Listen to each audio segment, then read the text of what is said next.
अधूरी उड़ान। गांव के एक छोटे से घर में रहने वाला रवि बचपन से ही आकाश में उड़ने का सपना देखा करता था। जब भी वह पक्षियों को उड़ते देखता, उसकी आंखों में एक अलग ही चमक आ जाती। लेकिन उसके पिता, जो गांव के इकलौते बढ़ी थे, उसे हमेशा यही समझाते कि हकीकत सपनों से बहुत अलग होती है। रवि की मां को यकीन था कि उसका बेटा कुछ बड़ा करेगा, पर गरीबी ने उसे कभी पंख नहीं दिए। स्कूल की पढ़ाई के बाद वह अपने पिता के साथ बढ़ी का काम करने लगा, लेकिन उसका मन उसमें नहीं लगता था।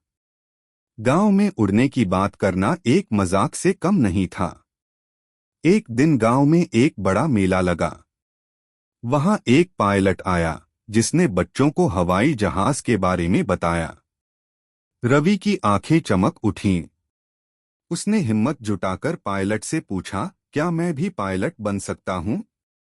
पायलट मुस्कुराया और बोला, क्यों नहीं?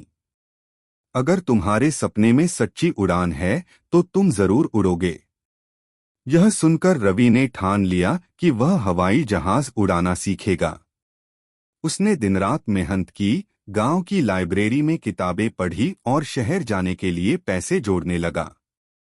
कई सालों बाद जब रवि ने हवाई जहाज उड़ाने की ट्रेनिंग पूरी कर ली, तो वह अपने गांव वापस आया।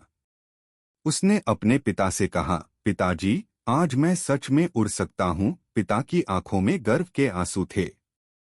उन्होंने रवि को गले लगाकर कहा, बेटा, तूने साबित कर दिया कि सपनों की उड़ान अधूरी नहीं होती। उस दिन पूरे गांव ने पहली बार आसमान की ओर देखकर तालियां बजाईं, क्योंकि रवि अपने सपनों के साथ सचमुच उड़ चला था।